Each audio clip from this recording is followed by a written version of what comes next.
على سيدنا ومولانا محمد طب القلوب ودوائها وعافية الأبدان وشفائها ونور الأبصار وضيائها وعلى آله وصحبه وبارك وسلم صلاة وسلاما عليك يا رسول الله صلى الله عليه وسلم۔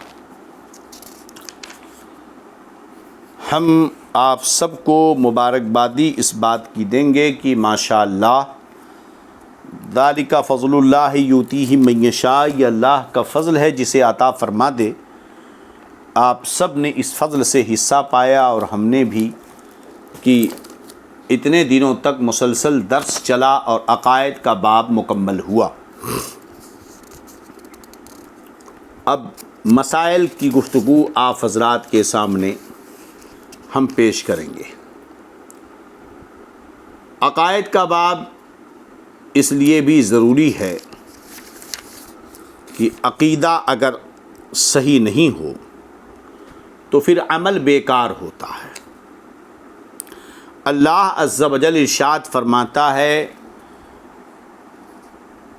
وَمَا خَلَقْتُ الْجِنَّ وَالْإِنسَ إِلَّا لِيَعْبُدُونَ، کہ جن اور آدمی میں نے اسی لیے پیدا کیے کہ وہ میری عبادت کریں۔ ظاہر سی بات ہے، جسے ذرا سے بھی عقل ہو وہ اس بات کو سمجھ سکتا ہے اور جانتا ہے کہ جو چیز جس کام کے لیے بنائی جائے اگر اس کام میں نہ آئے تو بیکار ہے۔ جو انسان اپنے خالق و مالک کو نہ پہچانے، اپنے رب کو نہ جانے، اس کی بندگی و عبادت نہ کرے، وہ نام کا آدمی ہے، حقیقتاً آدمی نہیں ہے۔ کیونکہ اللہ نے تو اسے پیدا کیا تاکہ اس کی عبادت کرے، اور جب وہ عبادت نہیں کرتا، اللہ نے اس لیے پیدا کیا تاکہ وہ اس کی اتباع کرے، اس کے حکم کو بجا لائے، اس کی نافرمانی نہ کرے۔ تو جب وہ نہیں کرتا تو حقیقت میں وہ آدمی نہیں ہے، بلکہ وہ ایک بیکار چیز ہے۔ تو معلوم ہوا کہ عبادت ہی سے آدمی آدمی ہے، اور اسی سے دنیا کی کامیابی اور آخرت میں نجات پائے گا۔ فلاح دنیاوی و نجات اخروی اسی میں پوشیدہ ہے۔ لہذا ہر انسان کے لیے عبادت کے اقسام، ارکان، شرائط، احکام کا جاننا ضروری ہے، کہ جب عبادت کے اقسام، ارکان، شرائط، احکام جانے گا تبھی تو اسے صحیح طریقے سے کر سکے گا۔ آپ سوچیں دنیاوی قانون، اگر کوئی بندہ ٹرافک کے اصول نہ جانے، روڈ پر گاڑی چلانے کا ڈھنگ اگر کسی کو نہ معلوم ہو تو RTI آفس سے اس کے لیے ڈرائیونگ لیسن ایشو نہیں ہو سکتا ہے۔ پہلے اسے چاہیے کہ وہ ٹرافک کے اصول جانے۔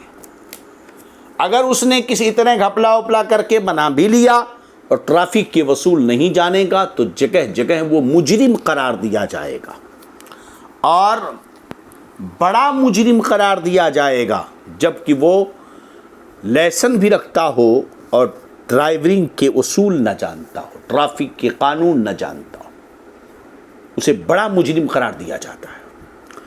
تو نماز، روزے، عبادت، اس کے اقسام کیسے وہ صحیح ہوں گے، شرائط، ارکان، یہ جاننا ضروری ہے، کیونکہ بغیر علم کے عمل ناممکن۔ اسی وجہ سے علم سیکھنا فرض ہے، علم سیکھنا فرض ہے، مگر ہائے رے ناکامی، اس دور میں کیا حال ہے ذرا دیکھیں۔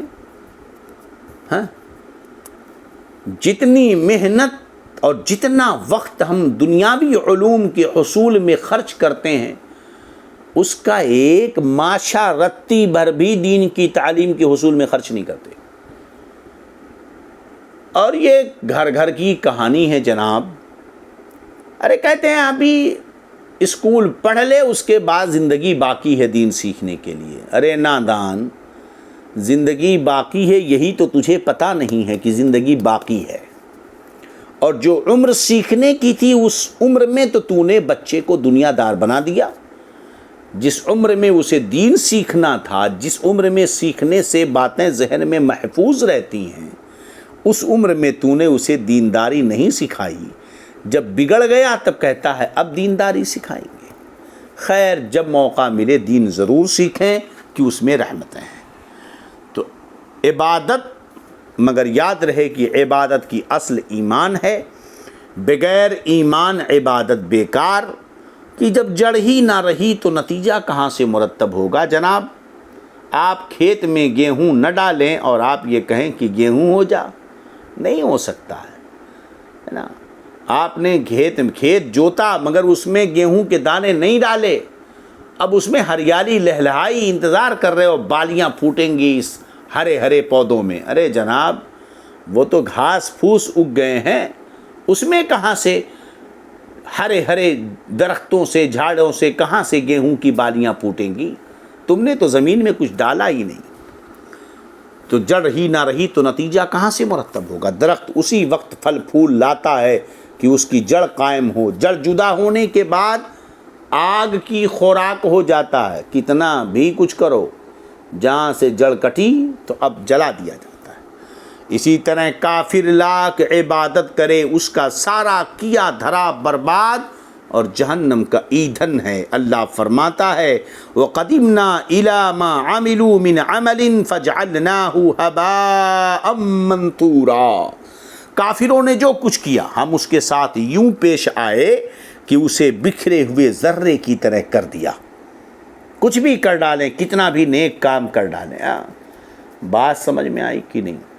لہذا اگر کوئی کتنا اچھا کام کرے، اگر کفر کر دے تو گیا سب کچھ کرا دھرا برباد۔ سمجھ رہے کہ نہیں؟ کس لیے کہ جس طرح ایمان پہلے کے سارے گناہوں کو مٹا دیتا ہے، اسی طرح کفر ساری نیکیاں جلا کر خاک کر دیتا ہے۔ بات سمجھ میں آ رہی ہے؟ غور سے یاد رکھیں۔ تو کوئی اپنے عمل پر اترائے مت، اپنے عمل پر اترائے مت، بلکہ رب کے فضل کی امید رکھے۔ سمجھے کہ نہیں؟ ہاں، ورنہ مختار بن عبید ثقفی، جس نے حضرت امام حسین کے قاتلوں سے بدلہ لیا ہے، وہ کافر ہوا تو اسے بھی قتل کر دیا گیا ہے۔ سمجھ رہے ہیں کہ نہیں؟ اب آپ سوچئے کہ ابلیس معلم الملکوت ہے، ایسی بہت سی تاریخیں موجود ہیں، تاریخ میں صفحات موجود ہیں۔ کیا حدیث پاک میں یہ نہیں کہا نبی کریم صلی اللہ علیہ وسلم نے فرمایا کہ ایسے لوگ آئیں گے یقرؤون القرآن، وہ اچھا قرآن پڑھیں گے، ولیکن لا یجاوز حناظرہم، لیکن وہ قرآن کا نور ان کے حلق کے نیچے نہیں اترے گا۔ وہ ایسی نمازیں پڑھیں گے کہ تم ان کی نمازوں کے سامنے اپنی نمازوں کو حقیر جانو گے۔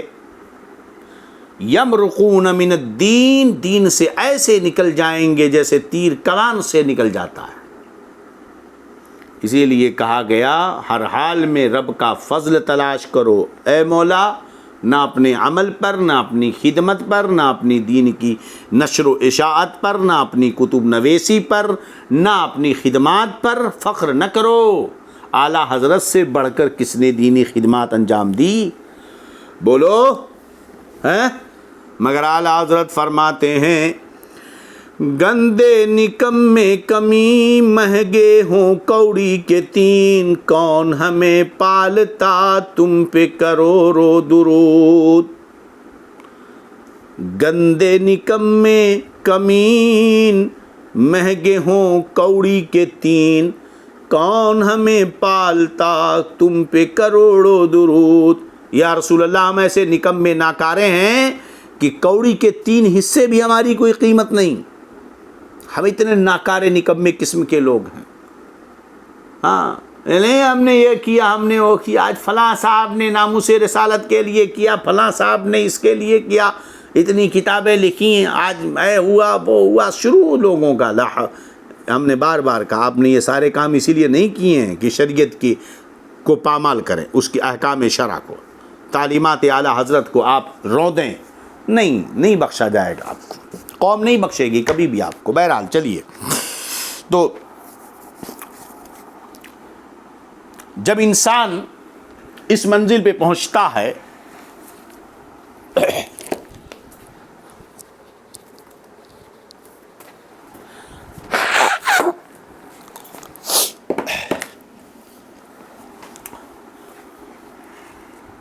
جب آدمی پہلے مسلمان ہو لے اس کے ذمہ دو قسم کی عبادتیں فرض ہوئیں. ایک وہ جن کا تعلق جوارح سے ہے یعنی ظاہری بدن ہاتھ پیر وغیرہ سے. دوسرے جس کا تعلق قلب سے یعنی دل سے. تو دوسری قسم کے احکام اور اس کی قسمیں علم سلوک یعنی تصوف کے باب میں بیان ہوتی ہیں. اور قسم اول جو